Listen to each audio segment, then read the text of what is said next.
మామూలుగా ఈ మధ్య కాలంలో మనం భార్యలు అఫైర్‌లు పెట్టుకోవడం, భర్తల్ని చంపేయడం అనేది చూస్తున్నాం. నిజానికి ఇవి గతంతో పోలిస్తే పెరిగాయంటే కొంతవరకు పెరిగాయి. బట్ మీడియా అటెన్షన్ పెరిగిందనేది ప్రధానంగా వాస్తవం. ఇంతకుముందు ఇవి ఎక్కడో లోకల్‌గా ఉండిపోయేది. ఇవి ఇప్పుడు మెయిన్ పేజీల్లోకి న్యూస్ అనేది బలంగా పెరిగింది. ఓవరాల్‌గా క్రైమ్ రేట్ చూసుకున్నప్పుడు 90% హత్యలు మగవాళ్ళే చేస్తున్నారు ఇండియాలో. ఓన్లీ 10% మాత్రమే స్త్రీలు చేస్తున్నారు. నేను చాలా సార్లు డీటెయిల్‌గా కూడా చెప్పాను. అయితే స్త్రీల క్రైమ్‌లో మాత్రం కొంత రేట్ అనేది పెరుగుతుంది. దీని మీద మనకి డీటెయిల్డ్ స్టాటిస్టికల్ డేటా లేదు మన దగ్గర. ఎందుకంటే ఎన్‌సీఆర్‌బీ స్త్రీలు చేస్తున్న క్రైమ్స్ ఏంటి అనే దాని మీద ప్రత్యేకంగా డేటా రిలీజ్ చేయట్లేదు క్లియర్‌గా. ఓవరాల్‌గా అయితే హత్యలు మాత్రమే మనం చూసుకుంటే 90% హత్యలు మగవాళ్ళు చేస్తున్నారు. ఓన్లీ 10% హత్యలు మాత్రం స్త్రీలు చేస్తున్నారు. కాకపోతే ఏంటంటే ఈ మధ్యకాలంలో ఇటువంటి సంఘటనలు బాగా పెరుగుతున్నాయి. అంటే భార్యలు భర్తల్ని చంపుతున్న సంఘటనలు, అది కూడా అఫైర్స్ వల్ల భర్తలను చంపుతున్న సంఘటనలు బలంగా అయితే పెరుగుతున్న ట్రెండ్ అయితే మనకు కనబడుతుంది. సో ఈ నేపథ్యంలో ఇప్పుడు కొత్తగా అనేక సార్లు మనం ఇలాంటి సంఘటనలు చెప్పుకున్నాం. ఇది కూడా ఇప్పుడు కొత్తగా మళ్ళొకసారి జరిగింది. ఇది కొద్దిగా విచిత్రమైన స్టోరీ అని చెప్పుకోవచ్చు. అంటే ఒక డీసెంట్ ఫ్యామిలీ అమ్మాయి ఎప్పటినుంచో చాలా కాలం పెళ్ళయి కూడా చాలా కాలమైంది. అలాంటి ఆమె ఒక కూలి పని చేసి కన్స్ట్రక్షన్ లేబర్‌తో అఫైర్ పెట్టుకొని భర్తని చంపాల్సిన స్థాయికెళ్ళింది అనేది కొద్దిగా ఆశ్చర్యకరమైన విషయము. సో ఇదేం జరిగిందంటే బెంగుళూరుకి సంబంధించిన అశోక్ అబ్బాయి పేరు. అతను 45 సంవత్సరాలు. అట్లాగే పూర్ణిమ అనే అమ్మాయి. ఆ అమ్మాయికి 35 సంవత్సరాలని చెప్తున్నారు. వీళ్ళిద్దరూ బెంగుళూరు. బట్ ఇక్కడ హైదరాబాదులో చాలా కాలం నుంచి ఇక్కడే ఉంటున్నారు. వీళ్ళు బోడుప్పల్లో ఈస్ట్ బృందావన్ కాలనీలో ఉంటారు. ఇతనేమో యానాంపేటలో ఉండే ఒక ఇంజనీరింగ్ కాలేజీలో లాజిస్టికల్ మేనేజర్గా పనిచేస్తున్నాడు. ఈ అమ్మాయి ఏమో ఇంటి దగ్గరే ఒక ప్లే స్కూల్, చిన్నపిల్లల కోసం ప్లే స్కూల్ రన్ చేస్తూ ఉంది. ఇది వీళ్ళ పరిస్థితి. వీళ్ళకి ఒక 12 ఏళ్ల కొడుకు కూడా ఉన్నాడు. వీళ్ళకి పెళ్ళి 2011లో పెళ్ళయింది. సో అంటే 14 ఏళ్ళు పెళ్ళై కూడా వీళ్ళకి 14 ఏళ్ళు అయింది. సో ఈ నేపథ్యంలో ఏమైందంటే ఈ అమ్మాయి బోడుప్పల్లో లేకముందు వేరే చోట ఉన్నారు హైదరాబాద్లో. అప్పుడు అక్కడ దగ్గరలో కన్స్ట్రక్షన్ లేబర్ ఉండే ఒక అబ్బాయి ఉన్నాడు, మహేష్ తన పేరు. పాలెటి మహేష్. ఆ అబ్బాయికి 22 సంవత్సరాలు, యంగ్ గై. సో ఆ అబ్బాయి అప్పుడప్పుడు ఇంటరాక్ట్ అవ్వడం ఈమెతో అలా జరుగుతూ ఉంది. దాంతో ఆ అబ్బాయితో అఫైర్ అనేది మొదలైన తర్వాత భర్తకి తెలిసింది వీళ్ళిద్దరు అఫైర్. భర్తకు తెలిసిన తర్వాత భర్త మందలించాడు, కానీ మారలేదు. దాంతో ఆయన ఇల్లు మార్చేసి ఈ ఏరియాకి వచ్చేసారు. ఈ ఏరియాకి వస్తే వీళ్ళిద్దరి మధ్య అఫైర్లు తగ్గుతుందనేది అతను అనుకున్నాడు. కానీ వీళ్ళిద్దరి అఫైర్లు తగ్గలేదు, కంటిన్యూ అవుతుంది. ఈ నేపథ్యంలో అతను గొడవ పడుతున్నాడు. నీకు ఎన్నిసార్లు చెప్పాను, మనకు ఆల్రెడీ ఒక కొడుకున్నాడు, నువ్వు ఇలాగ అఫైర్లు పెట్టుకుంటే అలాగా, ఇది గొడవ జరుగుతుంది ఇద్దరి మధ్య. ఈ నేపథ్యంలో ఏమైందంటే పూర్ణిమ ఏం ఆలోచించిందంటే ఇతను ఉంటే మన హాయిగా మన లవర్తో కలిసి ఉండలేము, కాబట్టి ఇతను చంపేద్దాము అని ఆమె డిసైడ్ అయ్యి లవర్కి మహేష్ చెప్పింది.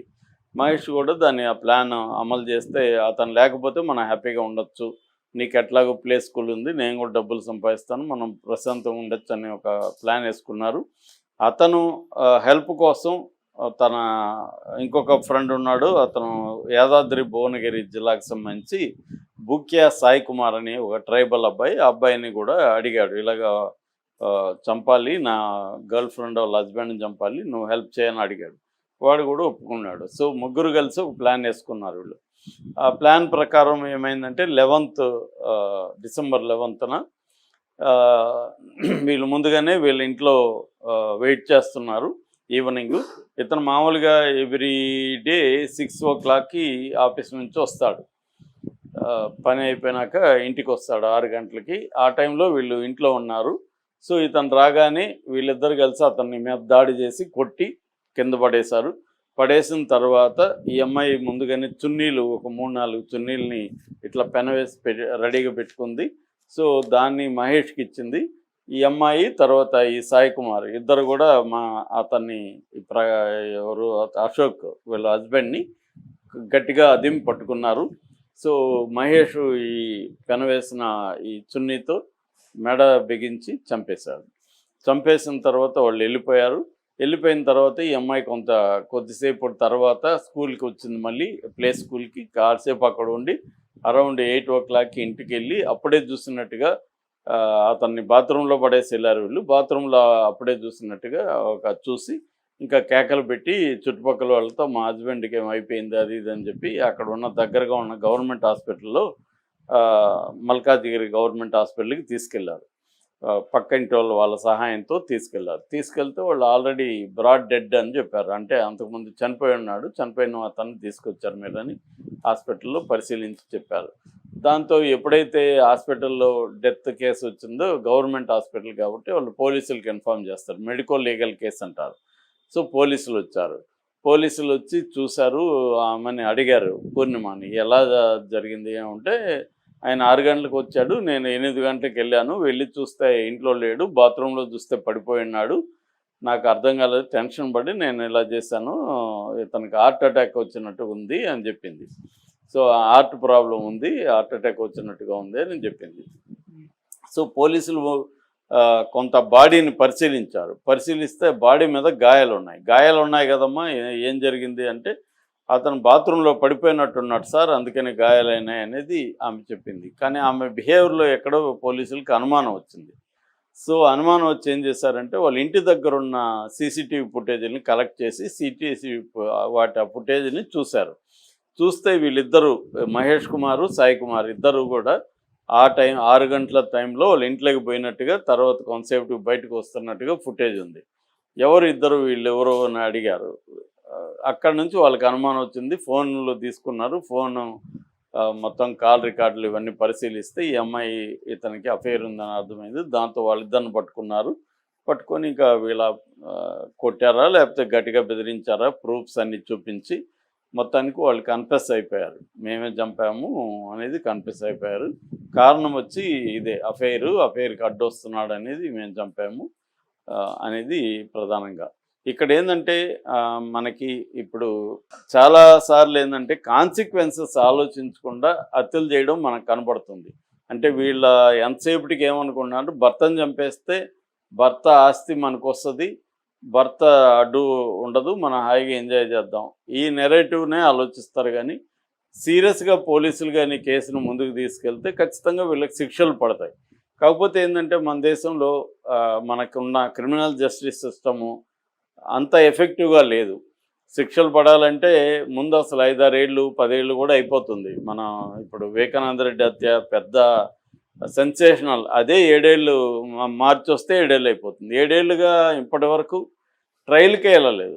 మళ్ళీ ఇంకా ట్రయల్ వెళ్ళాలి. ఇప్పుడు మళ్ళీ దాని మీద కొత్తగా ఇన్వెస్టిగేషన్ చేయమని సునీత కోర్టుని అడుగుతుంది. సో ఇది ఎప్పటికీ తెగదనమాట.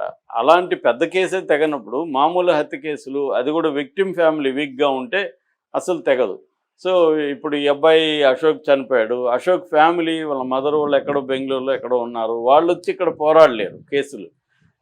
ఇప్పుడు వీళ్ళిద్దరికి ఆస్తి వచ్చింది, భర్త ఆస్తి వచ్చింది, వీళ్ళ దగ్గరికి డబ్బులు ఉంది, వీళ్ళు కొంత డబ్బులు ఖర్చు పెట్టి మంచి క్రిమినల్ లాయర్ని పెట్టుకొని దీనికి ఏమి సాక్షులు లేవు, ఐ విట్నెస్ లేదు, మేము కన్ఫెస్ అయినాము కానీ అదంతా అబద్ధం, పోలీసులు ప్రయోజనించారు, ఇవన్నీ చెప్పచ్చు.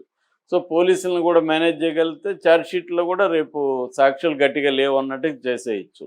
సో దాంతో వీళ్ళు తప్పించుకునే అవకాశం ఉంది. ఏదో 1-2 నెలలు జైల్లో ఉంటే అయిపోతుంది. జైల్లో కూడా కొంత డబ్బులు కానీ ఉండి ఖర్చు పెడితే జైల్లో కూడా మినిమం సౌకర్యాలు పొందొచ్చు. ఇది చాలామంది ఇలా దొరకమనే కంటే కూడా దొరికినా కూడా మనం మేనేజ్ చేసుకోవచ్చు కొద్దిగా డబ్బులు ఉంటే అన్న యాంగిల్లోనే ఎక్కువ మంది హత్యలు ప్లాన్ చేసుకుంటున్నారు.